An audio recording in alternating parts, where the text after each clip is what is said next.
Alors, le message du jour, c'est la puissance de la grâce envers nous. Ou j'aurais pu juste dire la puissance de la grâce.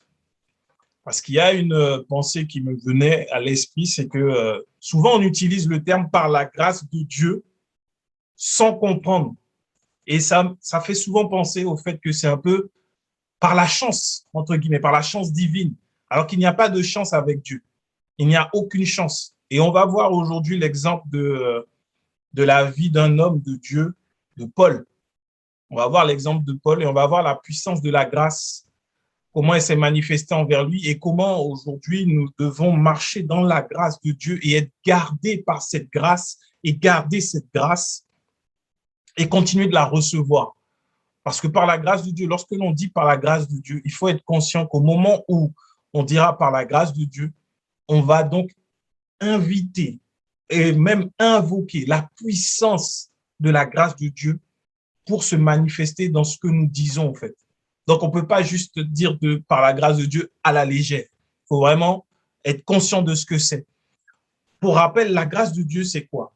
La grâce de Dieu, c'est que, alors que nous étions pécheurs, alors que nous étions séparés de Dieu, alors que nous étions tous condamnés parce que la loi de Dieu était là, établie, et que personne ne pouvait être justifié par la loi, Dieu, dans son amour, nous a envoyé Jésus-Christ, qui est mort pour nous à la croix, afin que par sa mort, nous soyons réconciliés avec Dieu, ou plutôt que Dieu soit réconcilié avec nous.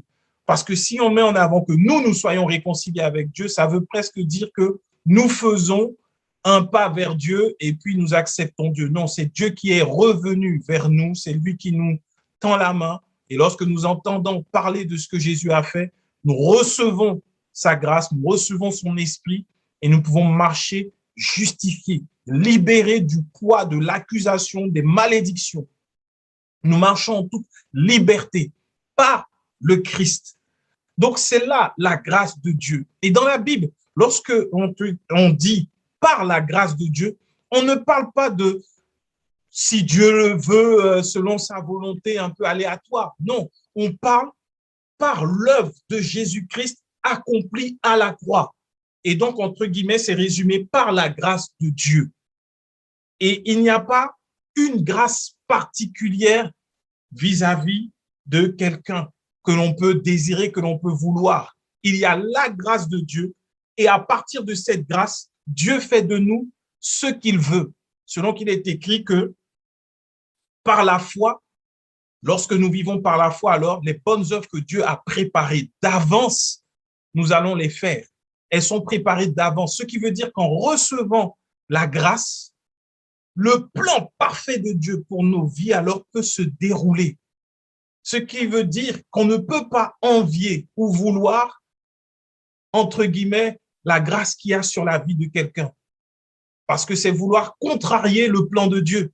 C'est dire que, moi, je suis appelé au ministère, je vois tel pasteur et j'aimerais avoir la même grâce que lui pour prophétiser ou pour imposer les mains ou pour chanter ou pour faire je ne sais quelle autre chose.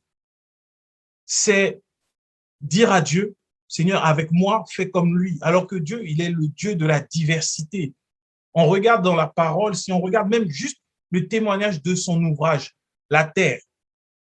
La terre, Dieu va faire plusieurs arbres de la même espèce, il n'y en a aucun qui se ressemblera. Nous sommes tous des êtres humains, nous sommes tous créés à l'image de Dieu, mais nous ne nous ressemblons pas tous. Même les jumeaux ont des points de divergence, parce que Dieu aime cette diversité. À combien plus fort présent dans le corps de Christ, Dieu accorde selon sa volonté, par la grâce, à travers Jésus-Christ, à chacun des œuvres qu'ils devront faire. Même si à 5 pasteurs appelés au ministère, il n'y aura pas 5 ministères identiques. La grâce de Dieu sera manifestée envers chacun de façon différente. Mais le point commun, c'est que ça commence par le fait de recevoir par la foi l'œuvre de Christ à la croix.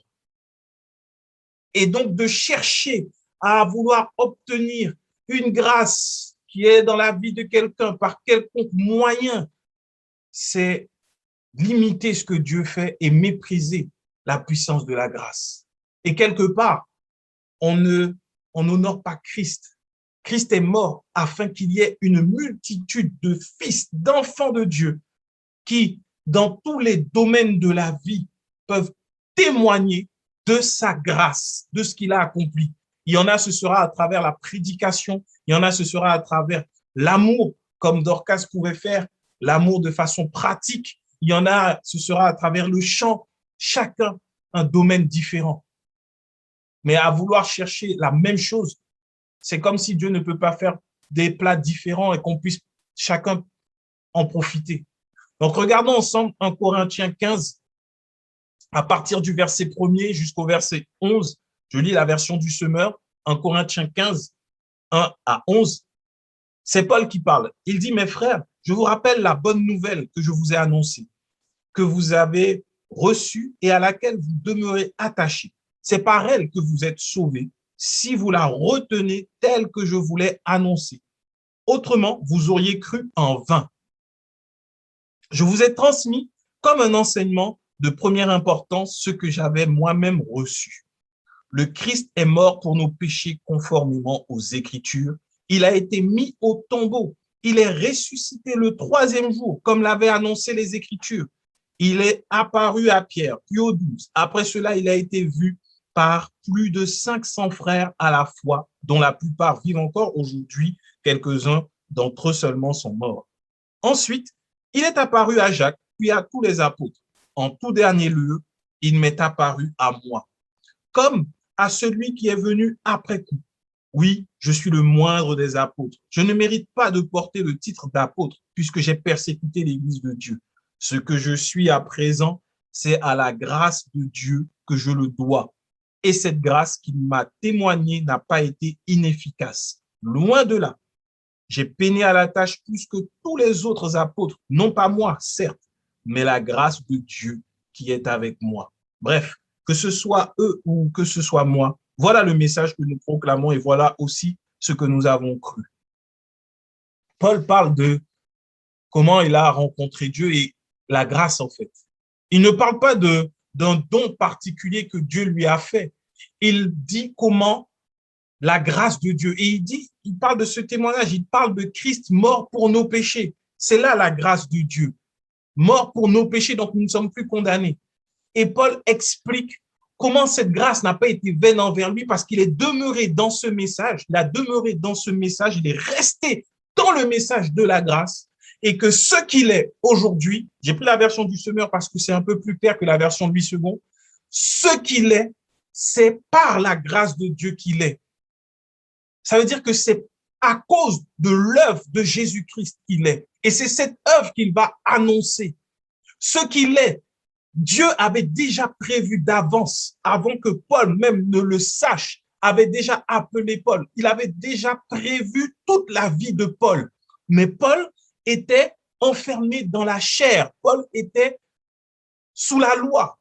Mais quand il a rencontré la grâce de Dieu, alors cette grâce, la puissance de la grâce a pu transformer Paul au point où il est devenu un apôtre et qu'il est l'apôtre qui a eu la révélation de la grâce. Lorsque nous lisons le livre de Romains 5, 6, 7, où il explique la grâce de Dieu, Paul il est l'apôtre de la grâce. Il est celui qui explique la grâce le mieux que tous les autres. Parce qu'il a été celui qui peut-être qui a été le plus enfermé. Il a été persécuteur de l'Église. Il pensait qu'il défendait vraiment les intérêts de Dieu. Et Christ va se révéler à lui. Et ce qu'il est, il est devenu par la grâce de Dieu. Aujourd'hui, le message est ce que toi, tu dois être. C'est par la grâce de Dieu que tu vas l'être, pas autrement. Pas par tes efforts, pas par ta naissance, pas par tes connexions, pas par les liens que tu vas avoir, mais c'est par la grâce de Dieu. Et Paul va dire de façon très explicite, non seulement il a peiné à la tâche plus que tous les autres, après il dit non pas moi, mais la grâce de Dieu qui est avec moi. Ce qui veut dire que quand la grâce de Dieu vient, quand elle te transforme, quand cette puissance est déployée envers toi, tu deviens ce que Dieu veut que tu sois et c'est sa grâce encore qui va travailler. Parce que sous la grâce, ce ne sont pas les œuvres qui comptent, mais c'est ce que Jésus a fait. Et nous sommes là pour continuer l'œuvre de Jésus. Jésus est encore vivant et il agit à travers nous par son esprit. afin que nul ne se glorifie, mais que nous puissions nous glorifier en Christ. Si aujourd'hui nous prêchons l'évangile, si aujourd'hui nous expérimentons la grâce, on ne peut pas dire, ah, c'est parce que j'ai fait, mais c'est parce que Christ l'a fait. C'est parce que Jésus l'a accompli. C'est parce que Jésus, le premier, en a parlé. C'est parce que Jésus, aujourd'hui, par son esprit qu'il m'a envoyé selon sa promesse, m'inspire et parle à travers ma bouche.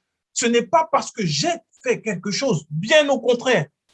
Tout ce que nous voyons Paul accomplir dans la Bible, il ne l'a pas fait, il ne l'a pas fait de lui-même, mais c'est par la grâce de Dieu. Lorsque nous voyons que Paul, il est allé et qu'il est rentré dans les villes, qu'il a annoncé l'évangile et que depuis ses liens, il peut dire « Réjouissez-vous dans le Seigneur », il peut édifier, il peut étirer, il a construit des églises. Est-ce que Paul, naturellement, pourrait le faire? Non. Est-ce que ses dons spirituels lui auraient permis de le faire? Non. Mais est-ce que la grâce de Dieu peut le faire? Oui. Pourquoi? Parce que la grâce de Dieu, c'est la victoire de Jésus sur tous nos ennemis. Il n'y a que la puissance de la croix qui peut entrer dans un territoire là où le diable est installé et faire que ce diable-là s'enfuit. Ensuite, à travers les hommes que Dieu a choisis, qui s'est préparé, alors sa voix, la voix de Dieu va être entendue à travers ces hommes-là afin que la victoire de Jésus-Christ soit proclamée. Rien d'autre. Rien d'autre. Alors oui, pour cela, Dieu nous revêt, nous donne cette onction, mais cette onction qu'il nous donne, c'est l'onction de Christ qui est loin. C'est pas nous. Nous ne pouvons rien faire. Dans la grâce, comprenons bien que la grâce, elle nous mène, elle nous conduit. L'esprit de vérité nous conduit selon toute la vérité. La grâce de Dieu nous réconcilie avec le Père. La grâce de Dieu nous confère cette assurance, cette audace qui fait que lorsque nous parlons, si nous sommes dans la grâce, si nous appuyons ce que nous disons sur l'œuvre de Jésus à la croix, alors personne ne pourra venir dire ce que tu dis est faux. Parce que c'est dire que ce que Jésus a dit est faux.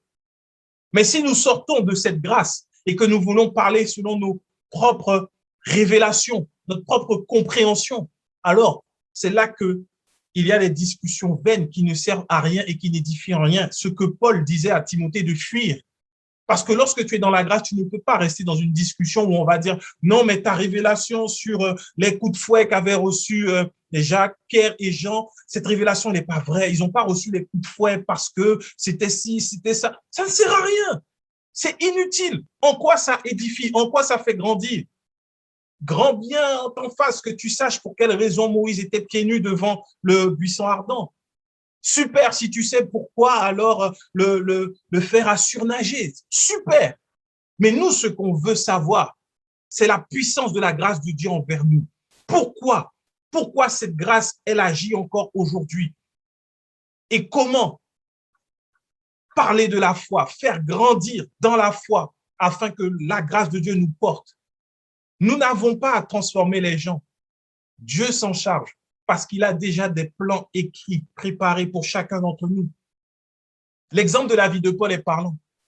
Paul, on ne voit pas à quel moment Dieu a dit, je vais mettre sur ta route un mentor, un père que tu devras servir, honorer, afin qu'il te donne les clés, le manteau, l'onction pour rentrer dans le ministère et ensuite tu verras à quel point je vais me déployer à travers toi.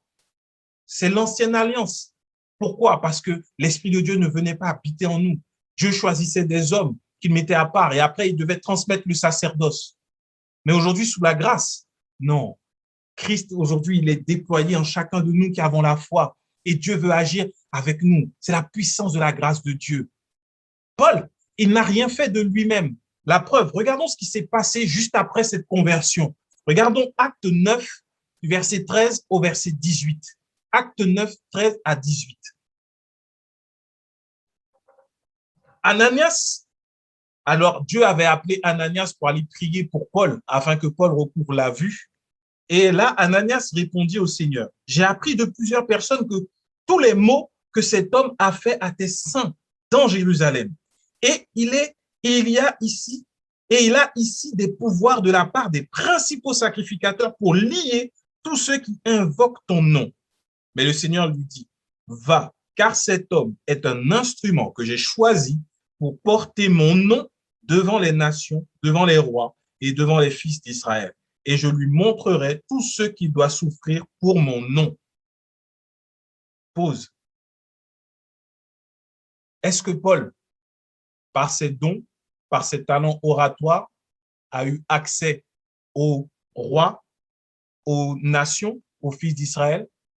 Pas du tout.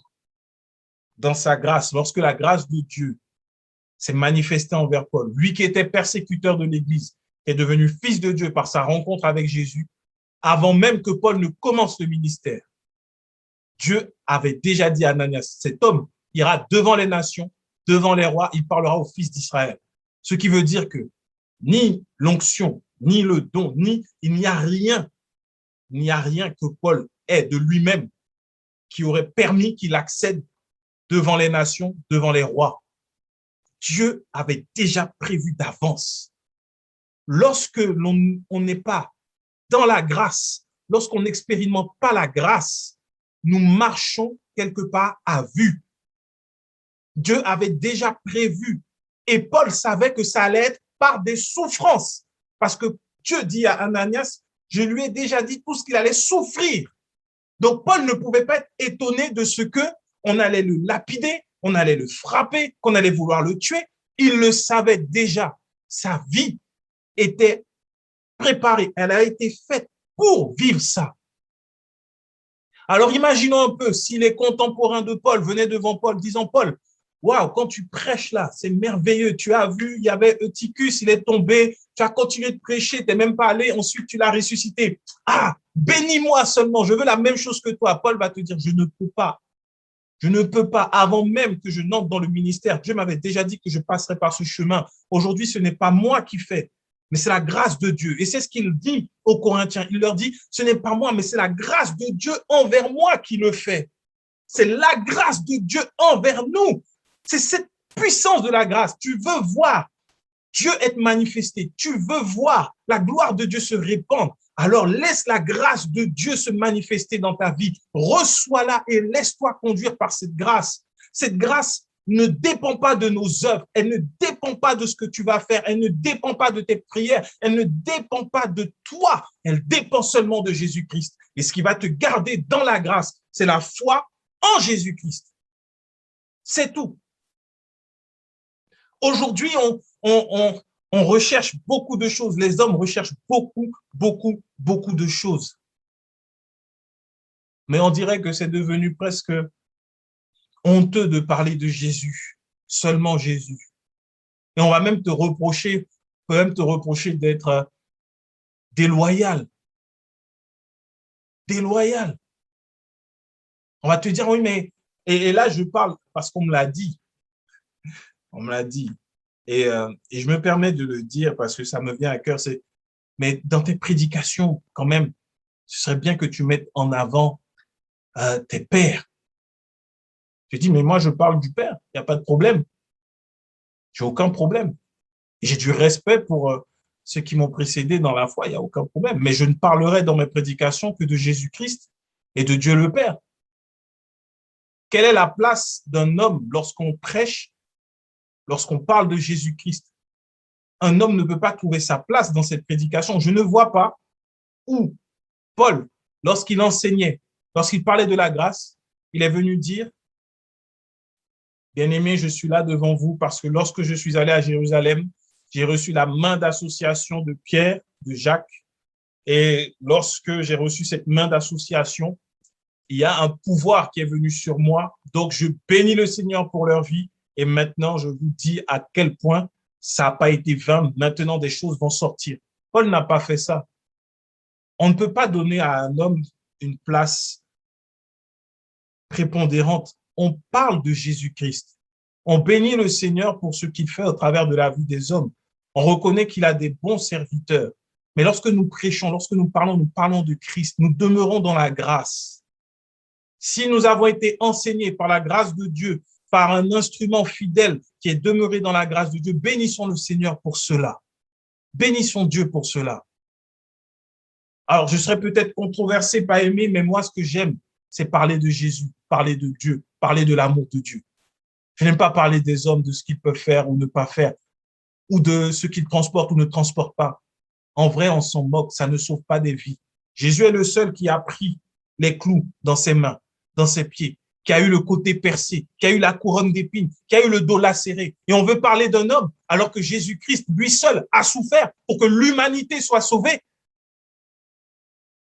Dans l'ordre des choses, il n'y a pas Dieu qui a envoyé Jésus et Jésus a envoyé ensuite des hommes qui sont capables comme lui. Pas du tout.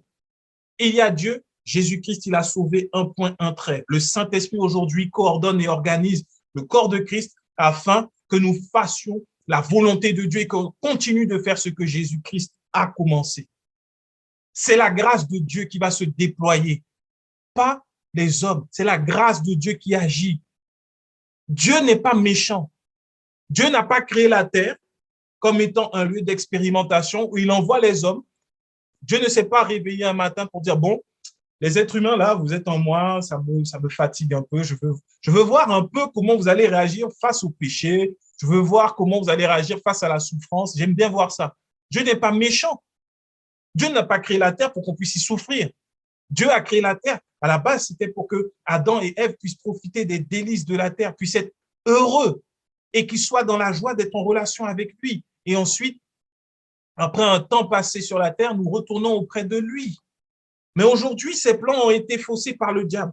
Mais Dieu a rétabli l'ordre en envoyant Jésus-Christ. Aujourd'hui, nous sommes sur la terre, mais nous sommes dans une sorte de bulle de protection qui s'appelle la grâce de Dieu. La terre est condamnée, mais nous ne sommes pas condamnés. Et désormais, nous voulons dire à tout le monde, tu sais, tu peux être sur terre là, mais avoir une espérance ailleurs et ne pas être condamné. La terre est maudite, elle est condamnée. Ne poursuis pas les choses de ce monde, mais poursuis un autre, poursuis Dieu. Et en attendant, pendant que tu le fais, tu vis sa grâce. Alors qu'il y a la crise, toi, tu es en train de surfer sur cette crise. Alors qu'il y a du manque, toi, tu es dans l'abondance. Alors qu'il y a la peur, toi, tu es dans la paix. Alors qu'il y a la maladie, toi, tu es dans la guérison. Alors qu'il y a la souffrance, toi, tu es là, tu es restauré, soutenu.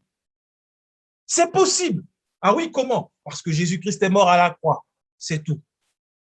C'est ce que nous sommes là maintenant pour faire sur la terre. Et en attendant, la vie que nous vivons n'est pas une vie de douleur, de combat, de stress, de dépression. Dieu ne veut pas ça. Ça va essayer de venir. Ça va essayer de venir. Mais notre bouclier s'appelle la foi. La foi en Jésus-Christ. Et ce bouclier éteint les traits enflammés du malin. Ils vont venir, mais ils ne vont pas demeurer. Ils ne vont pas nous embraser. La seule chose qui nous tient, qui nous renforce, c'est la foi en Jésus-Christ. Sa grâce. Et c'est ce qui a transformé Paul. Paul a agi par la grâce de Dieu uniquement. Pas parce que c'était Paul, mais parce que c'est par la grâce de Dieu. Et regardons la suite d'Acte 9, le verset 17. Et nous dit qu'Ananias sortit et lorsqu'il fut arrivé dans la maison, il imposa les mains à Saul en disant, Saul, mon frère, le Seigneur Jésus qui t'est apparu sur le chemin par lequel tu venais m'a envoyé pour que tu recouvres la vue et que tu sois rempli du Saint-Esprit. Au même instant, il tomba de ses yeux comme des écailles, il recouvra la vue, il se leva et fut baptisé. Et la Bible nous dit que plus loin, tout de suite, il a commencé à prêcher Jésus-Christ et à confondre les Juifs qui voulaient le confondre. Auprès de quel père spirituel il s'est assis? Non, la grâce de Dieu. Quand cette grâce descend, elle est manifestée envers toi, tu n'as pas besoin de l'approbation des hommes. Dieu t'a approuvé, Dieu t'a validé, Dieu s'est révélé à toi. Quel homme peut venir dire non, mais en fait, je crois que tu devras attendre un petit peu parce que tu n'es pas totalement prêt pour le ministère. Ah, tu ne connais pas les combats que nous avons menés à l'époque, c'était dur et tout. Laisse-les parler, ça c'est leur expérience. Dieu t'appelle, tu vas. Il t'ouvre les yeux. C'est ce qui s'est passé avec Paul. Les écailles qui étaient liées à la loi que Paul connaissait sont tombées. Ces écailles sont tombées afin qu'il voit désormais par la grâce de Dieu, non pas par la loi, mais qu'il voit par la grâce. Et quand ses yeux se sont ouverts, il a commencé à témoigner de Jésus-Christ, Fils de Dieu. Il n'a pas témoigné, oh, j'ai rencontré Ananias, Ananias m'a posé les mains, c'est un homme puissant. Aujourd'hui, si je suis là, c'est parce que Dieu est passé par Ananias. Non, il prêche tout de suite Jésus-Christ, Jésus-Christ. Jésus-Christ jusqu'à sa mort, Jésus-Christ, le pardon des péchés par Jésus-Christ, la grâce de Dieu, la réconciliation, l'amour, la vérité par Jésus-Christ. Et si aujourd'hui nous recevons le témoignage de Paul, recevons cette grâce également. Recevons cette grâce également. C'est cette grâce qui va nous transformer. Oh, je ne sais pas pour toi, mon ami, mais moi, Paul, dans la Bible, est l'une des personnes de la Bible que j'aime beaucoup lire, que j'aime voir. J'aime sa vie. Non pas que je souhaiterais souffrir comme lui, mais j'aime sa vie. Paul a été utilisé par Dieu. Et Paul est celui qui va dire qu'il est apôtre, non de la volonté des hommes, mais de la part de Dieu. Ne laissons pas les hommes nous limiter. Si Dieu t'appelle, que cet appel soit libéré. C'est sa grâce qui va te conduire. Si la grâce de Dieu nous suffit. Si sa grâce, tu l'as reçue, c'est-à-dire Jésus-Christ, tu demeures dans l'œuvre de Jésus-Christ à la croix, alors tu iras jusqu'au bout uniquement par la grâce de Dieu, uniquement par la puissance de l'œuvre de la croix, uniquement, rien d'autre. Si tu comptes sur la grâce de Dieu, as-tu besoin d'un homme? Non. Sa grâce va attirer à toi tout ce dont tu as besoin pour aller plus loin. À un moment, il a fallu d'Ananias. À un moment, Paul était avec Silas. À un autre moment, Paul, il était avec Barnabas. À un autre moment, Paul a eu Timothée, il a eu Tite. C'est la grâce de Dieu qui a tout préparé. C'est sa grâce. Elle est puissante. Aujourd'hui, beaucoup ont des aspirations qui sont bonnes. Ça commence toujours par une bonne aspiration. J'aimerais que toute la terre sache que Jésus-Christ est vivant et Seigneur. D'accord. Mais ne pars pas sur la base de ce que tu sais faire. Ne pars pas sur la base d'un don spirituel. Ne pars pas sur la base des œuvres que tu peux faire. Pars sur la base de ce que la grâce de Dieu te conduit d'abord. Paul, il a prêché Christ. Pourquoi? Parce qu'avant ça, Dieu lui a montré et lui a dit qu'il allait prêcher Christ, qu'il irait devant les nations, devant les Juifs et qu'il irait devant les rois. Et Paul, on a vu sa vie. Il est allé devant les nations, il a parlé aux Juifs et il est allé devant les rois. On ne voit pas où Paul est allé ailleurs. Il est resté dans ce que Dieu avait prévu pour lui. Comment? Par la grâce. Par la grâce. Engageant le pouvoir et la puissance de la grâce chaque jour. Paul a été gardé ainsi dans son ministère, dans son appel, parce qu'il est demeuré dans la grâce.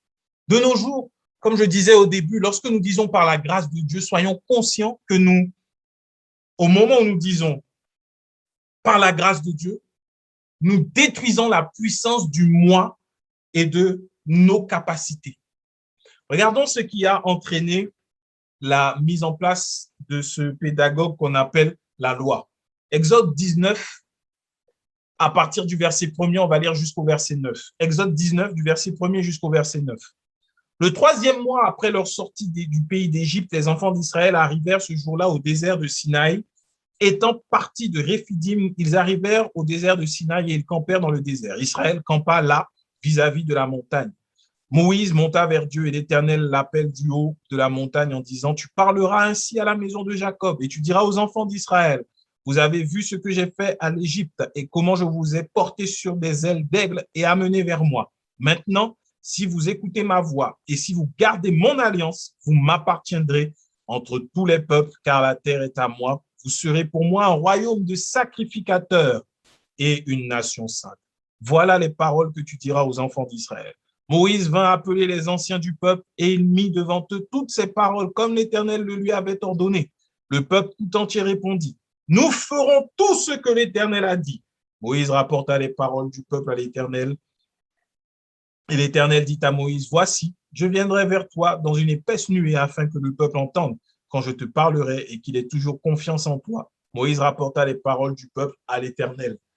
C'est à la suite de cet événement-là que la loi a été donnée. Dieu parle à Moïse et il dit, si le peuple m'écoute, alors je serai son Dieu et ils seront une nation sainte, ils seront une nation élue. Il y aura la victoire, la réussite.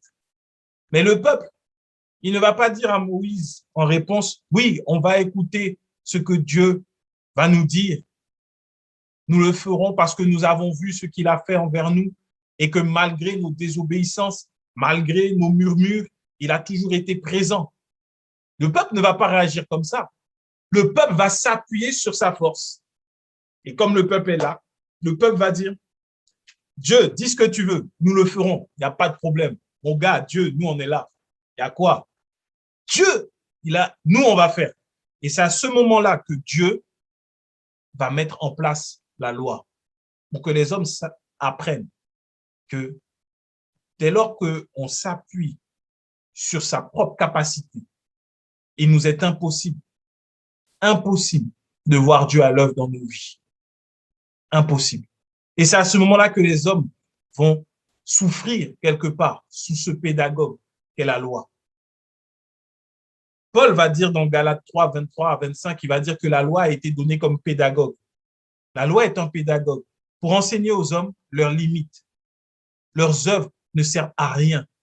Ce que tu fais là, ce que tu dis, avant même d'avoir entendu Dieu, tu veux partir, tu veux faire. Avant même d'avoir reçu la parole de Christ, tu veux faire. Moi, j'ai décidé que je veux sauver tous les gens. Je vais dans la rue, je vais distribuer des repas, je vais parler de Jésus-Christ. Tu n'as pas reçu de Dieu. Tu n'es pas conduit par la grâce de Dieu. Tu ne sais pas, mais tu pars. Et après, quand tu te casses le nez, tu dis, mais Seigneur, c'est ta volonté pourtant que je voulais faire. C'est ainsi qu'on peut tomber dans le péché, qu'on tombe dans le péché, parce qu'on y va en comptant sur soi. Et là, je vais partager quelque chose vis-à-vis de lorsque l'on prend un engagement ou lorsque l'on veut qu'un péché, une mauvaise habitude sorte de nos vies, ou lorsque l'on s'engage vis-à-vis de quelqu'un. C'est plutôt que de dire oui, je le ferai. Par exemple, mon frère, est-ce que tu peux venir m'aider mercredi pour faire un déménagement? C'est un cas qui arrive souvent dans la communauté chrétienne. Il y a un déménagement, on appelle 20 frères, ils disent tous, oui, on sera là, on sera là. Non, t'inquiète pas. Et le jour du déménagement, il y en a 2. Il n'y en a que 2. Pour éviter ce genre de choses, et là, je parle aux 20 frères, je sais qu'ici, ceux qui nous regardent ne font pas ça. Mais par la grâce de Dieu seulement, ils ne le font pas. Aux 20 frères qui ont répondu oui, on sera là et qui ne sont pas là finalement, réponds oui, je serai là par la grâce de Dieu. Quand tu dis par la grâce de Dieu, tu ne dis pas par tes propres moyens, mais la Bible dit que ton oui soit oui, que ton non soit non. Et quand tu dis oui, alors tu engages la puissance de la grâce de Dieu dans les choses les plus infimes. Lorsque tu dis par la grâce de Dieu, sois conscient que tu dis par la puissance de l'œuvre de Jésus-Christ à la croix, j'arriverai à faire ce que j'ai dit. C'est ce que l'on dit lorsque l'on dit par la grâce de Dieu. C'est trop souvent utilisé comme ça. Ah oui, si Dieu fait grâce. Ah oui, si. Non, soyons conscients de la puissance que nous activons au moment où nous disons par la grâce de Dieu. Lorsque quelqu'un est tombé dans le péché et qu'il ne veut plus y retourner, ça ne sert à rien de demander pardon tout le temps. Tu vas devant Dieu. Seigneur, je reconnais que l'œuvre de Jésus-Christ à la croix a été utile pour moi, car je vois, à cause de ce qui s'est produit là, que je suis limité et en m'appuyant sur mes propres forces, je n'y arrive pas. Alors maintenant, Seigneur, par ta grâce seule, je ne retomberai plus dans ce péché. Par ta grâce. Et si quelqu'un vient te voir et te dit, bon, maintenant, c'est comment par rapport au vol? Dis, par la grâce de Dieu, je ne volerai plus. Tu dis pas toi. Tu ne t'engages pas toi, tu engages la grâce de Jésus-Christ. Est-ce que Jésus a vaincu le vol à la croix? Oui, il a vaincu le vol à la croix. Et quand tu dis par la grâce de Dieu, par la foi, alors, lorsque l'occasion de voler viendra devant toi, tu ne voleras pas. Pourquoi? Parce qu'une puissance qui te surpasse va venir, va dire stop. Toi, tu es enfant de Dieu. Ma grâce te garde et te protège. Tu ne voleras pas aujourd'hui. Il en est de même pour quel que soit le péché, que ce soit l'impudicité, que ce soit le mensonge, que ce soit la dissimulation, l'hypocrisie. Déclare par la grâce de Dieu aujourd'hui, c'est fini dans ma vie. Par la grâce de Dieu, par la puissance de l'œuvre achevée par Jésus-Christ à la croix, c'est fini dans ma vie. Je ne tomberai plus dans ce péché. Et quand tu le dis, tu vas en paix. Tu n'as pas besoin d'avoir peur. Ah, si le péché vient, non. Au moment où le péché va venir, la grâce de Dieu va surabonder et tu sortiras de là sans être tombé dans le piège de l'ennemi. C'est ça la puissance de la grâce de Dieu envers nous. C'est ce qui a gardé Paul dans son ministère. Il reconnaissait que ce n'était pas lui, mais que c'était la grâce de Dieu à travers lui qui lui a donné de faire beaucoup plus que les autres apôtres. La grâce de Dieu envers toi fera que là où tu n'avais pas assez de force pour résister, pour fuir, pour partir, pour dire non, là tu auras assez de force. Au moment où ta chair sera complètement affaiblie, sera complètement paralysée devant le péché, la grâce va venir et tu auras cette force, car Dieu se glorifie dans nos faiblesses. Tu n'es pas seul, tu n'es pas abandonné, mais active cette puissance dans ta vie. Par la grâce de Dieu, je ne tromperai pas mon épouse. Par la grâce de Dieu, je ne volerai pas. Par la grâce de Dieu, par la grâce de Dieu. C'est là la puissance de la grâce de Dieu envers nous.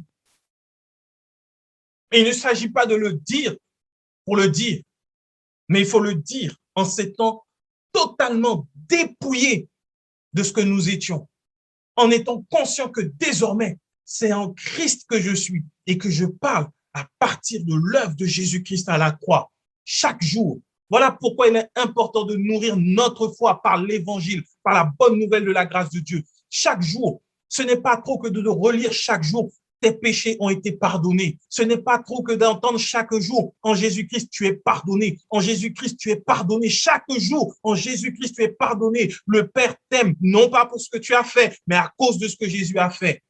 Tous les jours, cette parole doit être ancrée chaque jour en nous. On n'entendra jamais assez que nous sommes pardonnés en Jésus-Christ. Nous sommes pardonnés en Jésus-Christ. Le Père nous aime. Et il est là pour nous prendre dans ses bras et nous conduire dans sa grâce. On va finir avec le passage de Philippiens 3. Philippiens 3, on va prendre tout le chapitre, parce que j'aime bien lire la Bible. Donc, nous allons tous ensemble bien lire la Bible.